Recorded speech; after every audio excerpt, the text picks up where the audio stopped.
On travaille notre animation offensive maintenant.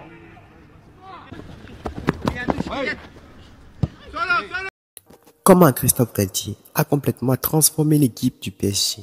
Bienvenue les amis. À son arrivée au poste de coach du PSG, Christophe Galtier ne faisait pas du tout unanimité au niveau des amateurs de ballon rond et des consultants. En effet, beaucoup de personnes étaient sceptiques, car auparavant, Christophe Galtier produisait un style de jeu plutôt défensif, que ce soit à Lille, à Saint-Étienne ou à Nice.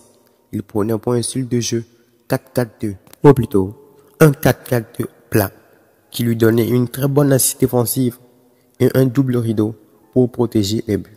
Avec le début de saison canon des Parisiens, les observateurs du football tombent sous le charme du style de jeu de Galtier. Monsieur Christophe Galtier a instauré le 3-4-1-2, avec pour jouer clé de son système les deux pistons. Il s'agit de Nuno Mendes et d'Hakimi. Nuno Mendes et Hakimi sont les joueurs clés de son système, car il a compris que ce sont des latéraux qui ont des qualités de dribbleur et de débordement. Alors, il a instauré un 3-4-1-2. Il a aussi compris que Sergio Ramos, Marquinhos et Kimpembe doivent jouer ensemble. On a vu ce que ça a donné, une harmonie parfaite.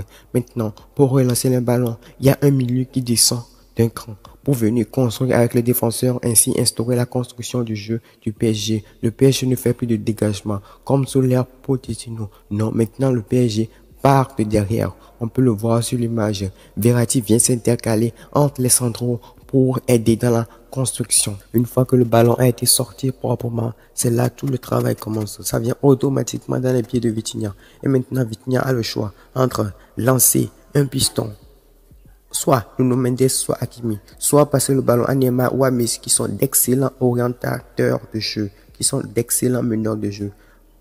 C'est en ce moment tu verras Neymar et Messi se rapprocher un peu du milieu pour pouvoir recevoir le ballon.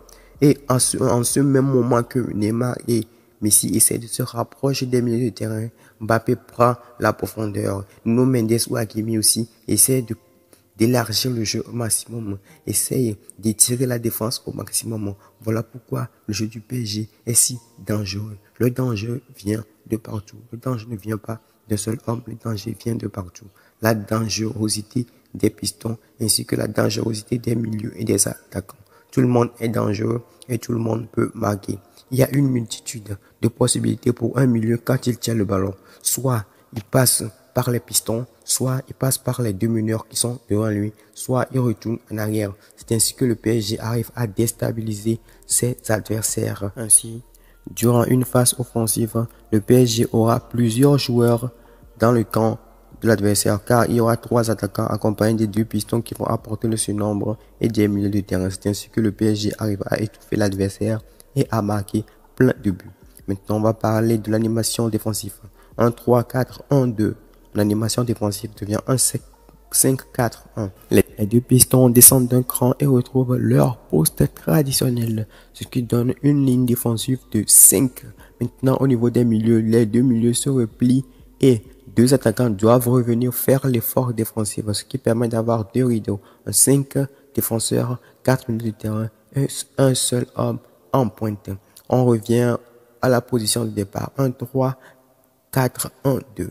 Ainsi, la formation est jouée. Arrivé un moment, si les 2 pistons, c'est un petit peu l'inconvénient de ce système.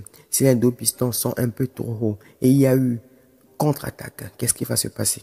S'il y a eu contre-attaque, soit le milieu, le numéro 6 descend d'un cran pour combler le vide que le piston a laissé derrière lui, soit un défenseur central va descendre un peu pour combler le manque du latéral. C'est ainsi que ça se passe.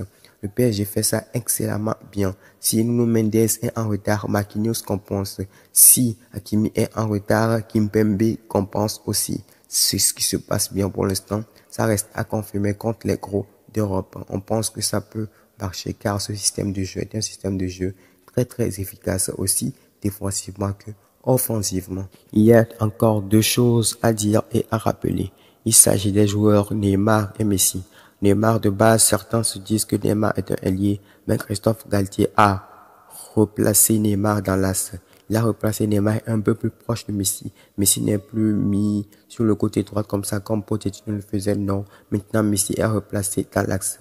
juste derrière les deux attaquants en poste numéro 10. Ça permet à Messi d'être un électron libre. Il est libre sur le terrain, ça lui permet de redescendre d'un cran, de construire le jeu et de monter pour faire des pas décisifs. Vous savez, Messi et Neymar, les deux sont maintenant proches sur le terrain.